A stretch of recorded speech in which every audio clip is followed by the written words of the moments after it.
Welcome to the U.S. Daily News Channel. Contrary to Putin's expectations, the battle between Russia and Ukraine became a more unpleasant image for Russia day by day, as the iron grip that Russia relied on in the ground operation was easily dispersed by Ukrainian armed forces. In the previous month, the Russian fleet was similarly unable to avoid the Ukrainian missiles. Russia has taken significant blows in the Black Sea, and these losses are considerably greater than those experienced by Russia for over a century. The disputes concerning Russia, which was supposed to have suffered massive casualties during the last global war, are growing increasingly heated. This experience has begun to make waves in Russia and throughout the world. In reality, Russia said today that it will prolong the conflict in Ukraine until its objectives are met. According to a statement issued by Ukraine's Southern Operations Command, Russia's goals in Ukraine are being defeated one by one. According to reports, on June 1st, Ukrainian military forces destroyed 2 Russian amphibious boats in the Dnipro River estuary. With this strike, Russia has lost one of more than 10 landing and patrol ships in the Black Sea. According to regional intelligence, 2 Russian high-speed landing amphibious boats that the Russian Navy had kept in the Dnipro state for sabotage and reconnaissance operations were discovered and sunk by artillery and missile units of the Southern Operations Command's 406th Coastal Artillery Brigade. There were special naval units of the 36th Separate Naval Brigade affiliated with the Ukrainian Southern Operations Command in the region, but it is stated that most of the 36th Naval Brigade, which showed very strong resistance together with the Azov Regiment, did not survive the region during the Mariupol War. Russia stated that 1,000 Marines from the 36th Separate Marine Brigade surrendered on the day it took Mariupol, but this allegation was never validated. The number of Russian vessels sunk off the coast of Ukraine has now reached 3. However, Russia has no landing craft in the region to counter the danger of Ukrainian TB2 and anti-ship missiles. Furthermore, the Ukrainian Southern Operations Headquarters said that 21 Russian targets had been destroyed. It is reported that on June 1st, a Ukrainian armed forces anti-aircraft system and self-propelled artillery unit, 4 T-72 tanks, 4 armored vehicles, 3 trucks, 3 drones, and 3 field ammo depots were destroyed. Russia had already withdrawn 2 Raptor ships that had been struck by Ukrainian TB2 and was feverishly attempting to repair them in a similar vicinity near Sevastopol, which took Kherson immediately after the invasion began on February 24, established 2 long-term aims for Ukraine.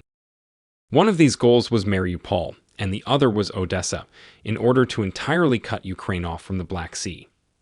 These 2 Ukrainian coastal cities are located on the country's western and eastern coasts, respectively. The collapse of these 2 cities would signal the end of Ukraine's marine lifeline, paralyzing the Ukrainian economy and barring help from the sea. The siege of Mariupol began fast, but Russian ground operations groups were unable to breach the Ukrainian armed forces' defenses in Mykolaiv.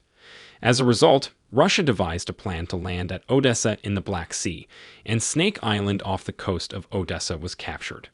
For a long period, this island was under the Russian Navy's Black Sea Fleet flagship, the Moskva missile cruiser. However, last month, the Ukrainian armed forces launched 2 Neptune attack missiles from the Ukrainian shore at the Russian flagship, Moskva, and the highly damaged ship fell into the deep depths of the Black Sea. This defeat might be defined as the start of a long nightmare for Russia and the Ukrainian armed forces. It's a resistance flare at sea. Following the sinking of the Moskva, a series of activities were carried out around the Black Sea coast. The Ukrainian military forces in the Black Sea also made Admiral Makarov and the Cerna-class landing boats inoperable. Russia must now think carefully before entering Ukrainian territory. Following these heinous injuries, the Russian Navy retreated to the Crimean port of Sevastopol. However, 4 Raptor-class ships in the vicinity of Snake Island were struck by Bayraktar TB2 during this operation. At the same time, it was announced that Bayraktar TB2 had destroyed the Russian air defense installations on Snake Island. Russia took precautionary measures and maintained its blockade of the Black Sea with 4 warships, far outside the range of Neptune and Bayraktars. At the same time, the Russian Navy launched strikes on Odessa and Levy from submarines near Odessa. Kinsel made use of cruise missiles. Now, owing to Western military assistance, the Russian Navy has even more incentive not to approach the Ukrainian shore and plan a prospective landing operation. Harpoon anti-ship missiles are now available to Ukrainian Marines.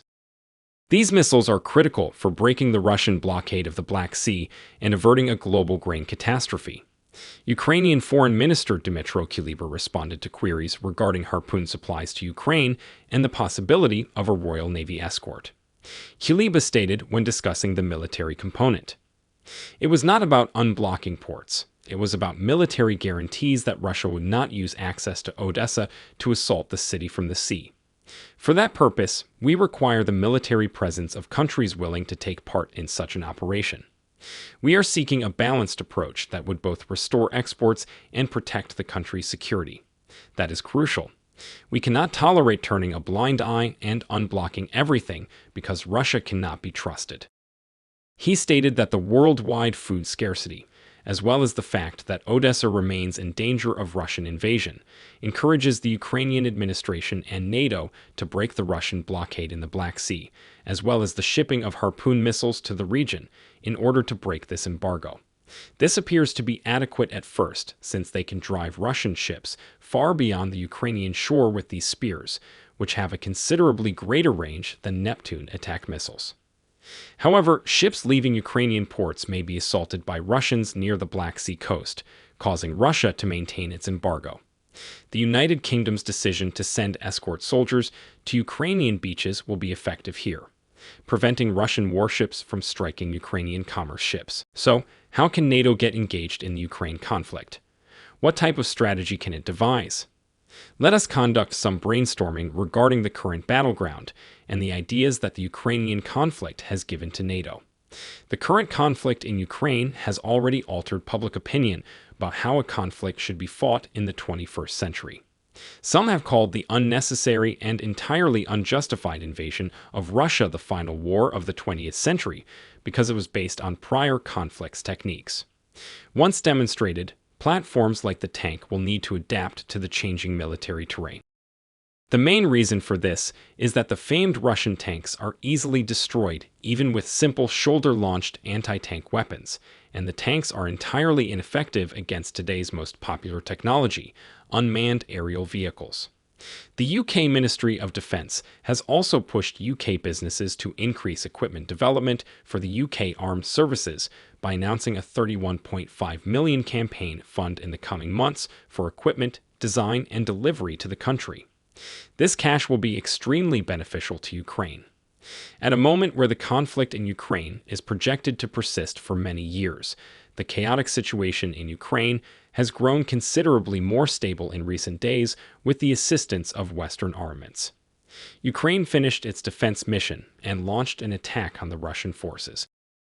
In other words, if such forces are equipped with contemporary weaponry, they will be able to respond much faster in their own territories and regions where they may create strategic supremacy. This means that NATO will act more quickly in the event of a future Russian strike. Simultaneously, the Russian-Ukraine conflict has provided British defense officials and NATO counterparts with a unique understanding of high-intensity warfare waged by state actors in the 21st century, allowing strategists to assess the benefits and limitations of both doctrine and related equipment. In other words, this conflict demonstrated how modern weaponry might be used in warfare. You might have obtained some of this information in Afghanistan or Iraq. The United States and the United Kingdom, on the other hand, fought militant organizations and guerrilla tactics in these countries. However, the two nations' armies, tanks, and warplanes collided in Ukraine. It has already been demonstrated that missiles may kill their targets. With the technology of the last 50 years, the confrontation of the two countries' militaries has never been more obvious. This information will shape weapon strategy, particularly in the second half of the 21st century, with most armies opting for a new design.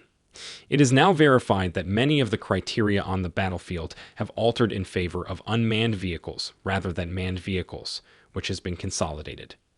Even though this situation has given us a lot of information about how the military of other countries will be built, we hope that horrible information like this won't be collected again.